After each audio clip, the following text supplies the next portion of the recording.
set na sell na wóor na Eau Zara di ndox bi gën ci ndox yi am na ci bépp format boo ko bëggee moo xam bu ndaw bu mag ak bu mag a mag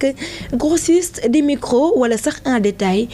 lépp boo ko soxlaa ci biir foire internationale bu Kaolack waa Eau Zara ña nga fa toog kon boog mbokk yi daw si leen gaaw fii ci cœur de ville bu Kaolack ci parc d'exposition bi utali Eau Zara.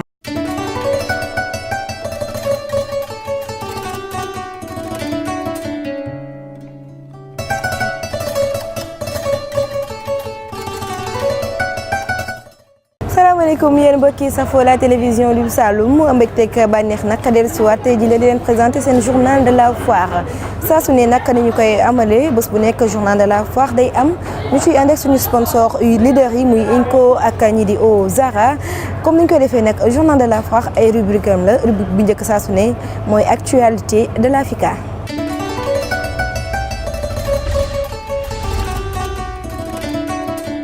actualité de l'Africa nag bu ngeen ko déggee mooy li gën a fës ci bëccëgu tey bi tey jii nag liñ ci mën a jàpp mooy conférence de presse bi président chambre de commerce bu Kaolack Serigne Mboup doon amal noonu nag doon ci waxtaan ak ñi nga xamante ne ñooy wës taskatu xibaar yi dellusiwaat ak ci li nga xamante ne mooy foire daaw solo si mu am impact économique bi maanaam lu mu jural Kaolack ci wàllum koom waaye te foire ren bi lan mooy attente yi thème bi solo si mu nekk Indonésie nekk pays invité d'honneur loolu yëpp président Serigne Mboup andi na ci ay leeral moom mi tey mooy actualité bi. foire bi nag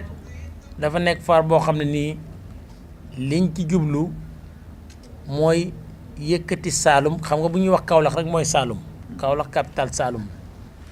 yëkkati ko ba nga xam ne nii àdduna bépp danañ ko gis ndax moment bi ñu wax ak yéen àdduna bi yëpp média yëpp ñu ngi ubbi seen bët di xool ci Kaolack te loolu grâce à vous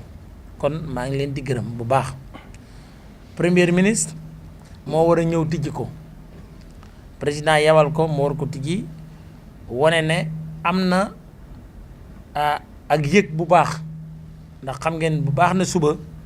Sénégal dafa am gan gu mag te gan gi 14 heures la fi jógee kon daanaka 2 jours yëpp sonn nañ mais bu fekkee premier ministre day jël route bi ñëw kon loolu wane na ak yëg. ndax ñeneen ñi ñu fi mënoon a yabal mi ngi fi waaye loolu rëy na ci ñun ñu amaat yeneen nag ndax foire bi du uniquement foire u jënd ak jaay li ci am ci ay événement daanaka mérité woon na benn événement bu ne boppam rek journée yooyu yëpp dafa am solo ndax danañ fi am ay invités yu bari ba ci sax Youssou Ndour dana ñëw waxtaan ak jeune Kaolack waaye beneen image bu dul image yu musique image yu économique un acteur économique noonu lay ñëwee bi yoon ñëwul pour def fi musique day ñëw en tant que acteur économique il va tenir message dana jox message xale yi voilà parce que Youssou Sénégal gépp koy gay ndamoo kon daal maa ngi remercier bu baax équipe bi organisé ndax organisation baa ngi nii lépp a ngi jaar yoon sauf su ngeen ci gisee ay manquement te incha allah noonu lañ ko nar a continuer pendant 14 jours.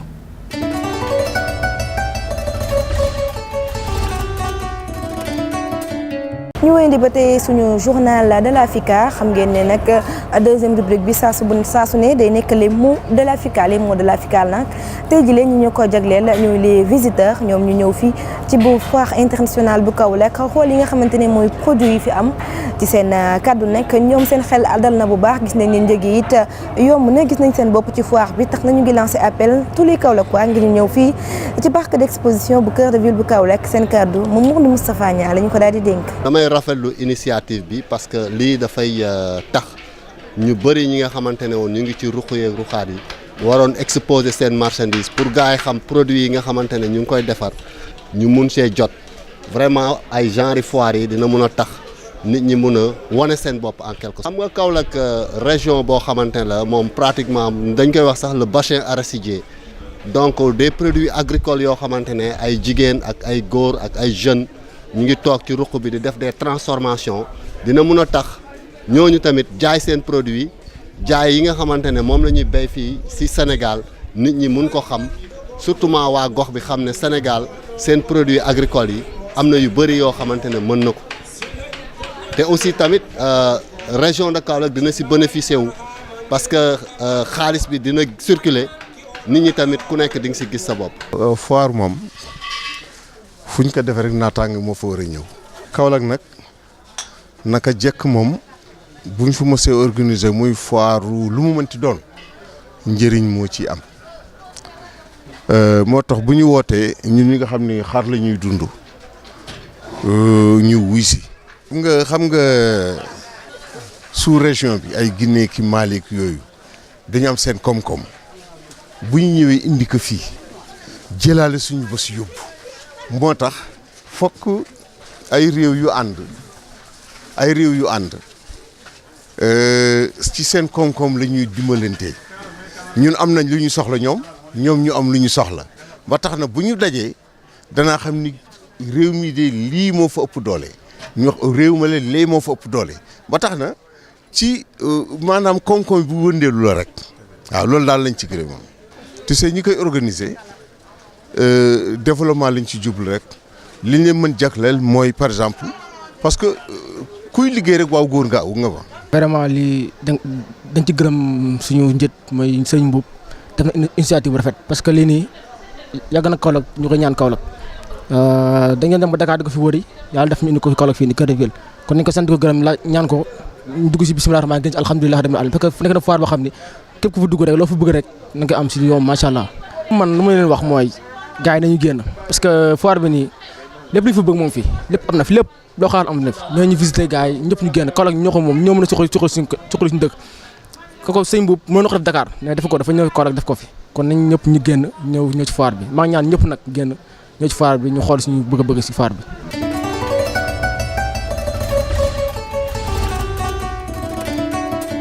Le participant du jour saa su ne moom mooy nekk troisième rubrique ci biir journal de la foire tey jii nag particularité moom dañu demoon ci ñi nga xamante ne ñooy regroupement des handicapés ren mu nekk innovation la première fois ñu ñëw ci foire internationale bu Kaolack bi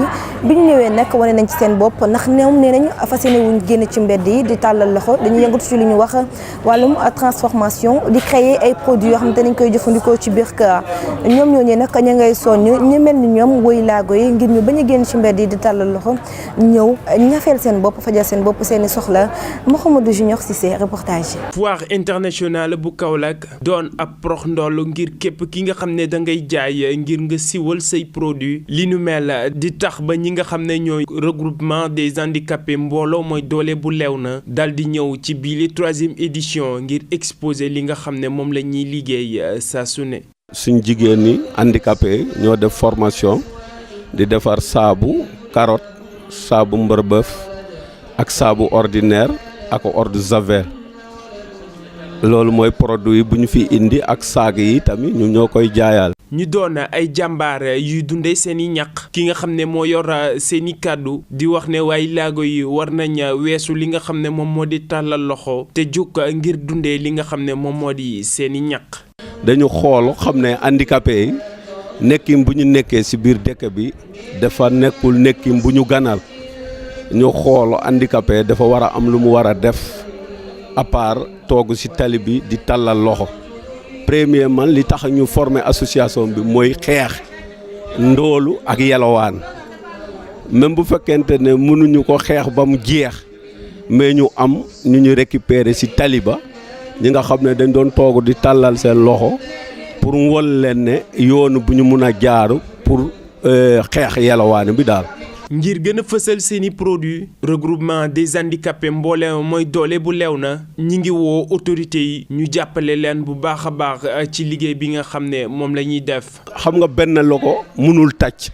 il faut nga am ñeneen ak ñeneen ñi la war a jàppale ñeneen ñooñu na xam nga le mooy ñi ngànk dëkk bi parce que chaque fois booy wax tamit il faut nga waxaale ci autorités yi nga xam ne moom mooy la mun a puus parce que lu ñuy soxla dafa bari.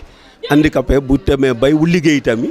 il faut mu am ku koy jàppale bu dul loolu nu mu war a liggéeyee du mun a demee noonu. 3e édition foire internationale de Kaolack FICA doon seen yoon bu njëkk ñuy exposé ñi nga xam ne mooy groupement des handicapés mbooloo mooy doole bu lew na ñu ngi woo askanu Kaolack ak bu Sénégal ñu ñëw xool li nga xam ne moom lañ leen di indil ndax njëriñ kese la.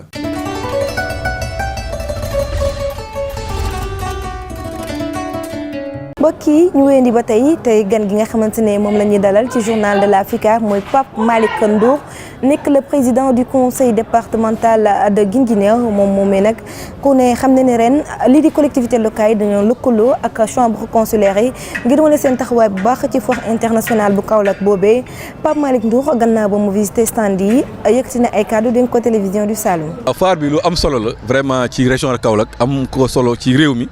am ko même si sous région bi. parce que gis nañu effectivement li nga xam ne moom lañ fi présenté mu nekk ay produits yoo xam ne c'est des produits locaux yoo xam ne c'est des produits nationaux ak yoo xam ne aussi ci sous-région bi rek lañ ko mën a amee tey soo ko bëggoon na nga dem ba Burkina wala nga dem Mali wala Niger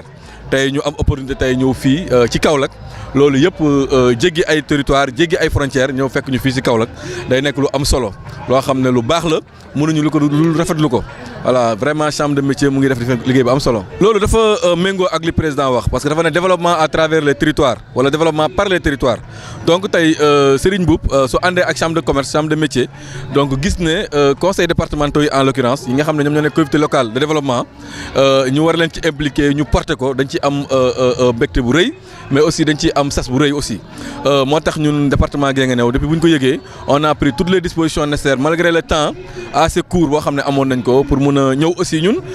montrer suñu présence li mën ne lu ñu liggéey ci département Guinguinéo mais aussi wane li nga xam ne moom la ñu mbébét pour def ko ci département Guinguinéo su ko defee nag ñu am ci yaakaar ne état bi ñëw gis kuy nga xam ne tribune la bu am solo boo xam ne état bi day ñëw suñu ñëwee nañu gis lu ñuy def gis aussi li nga xam ne moom lañ leen di woo pour ñu jàppale ñu ci liggéey bi partenaires yi aussi nga xam ne ñu ngi jóge fépp jóge Mali jóge Mauritanie jóge Maroc jóge Indonésie jóge France suñu ñëwee fii ñu mu leen woo aussi ci département Guinguinéo pour ñu mën a jàppale ñu ci liggéey bi donc Serigne loolu mu def vraiment lu am solo la kontaan nañ ci bu baax vraiment donc waa Kaolack war ñu des ginnaaw nañu ñëw montrer mobilisation bu mat su ko defee ñeneen ñi ñëw dinañ gis ne fii quand même mooy suñu phare ñun phare Dakar du suñu phare loolu fi rek la turu mais ñun FICA mooy suñu phare donc képp ku doon jóge fii naan na ngay dem ay phare Kaolack wala phare Dakar wala yeneen phare région donc amoo droit bañ a ñëw Kaolack donc ñoom aussi ñu ngi leen di appel muy commerçant muy acheteur muy partenaire ONG ñëpp ñu ñëw fii vraiment ñu mën a waxtaan pour fësal suñu région parce que quand même loolu moo nekk suñu rôle loolu moo nekk suñu devoir.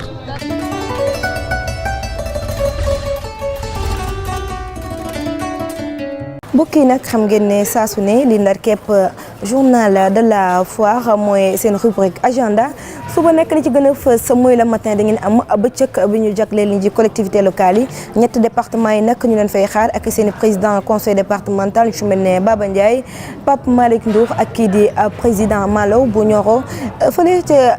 chambre de commerce la mbir mi di daal di amee waaye ci ngoon gi nag di ngeen am cérémonie officielle bu foire internationale bu Kaolack ki di njiitu jëwriñ di Mohamed Boun Abdallah Dionne moo ko fas yéene jiite fii ci esplanade bu cœur de ville bu Kaolack loolooy agenda bi ëllëg mbokk yi xibaar yi fii lay daal di buuree jaajëfal sama caméraman Alioune Diop waaye Momo Fall mi nga xamante ne moo nekk ci wàllu réalisation montage ak yi ni mel jaajëfal Fama Fall ci maquillage bi ak équipe bi may àndal ci biir journal de la foire di leen jox dig daje ba ëllëg incha allah jaajëfal bu baax a baax suñu sponsor yi Ozara ak Inco jaajëf.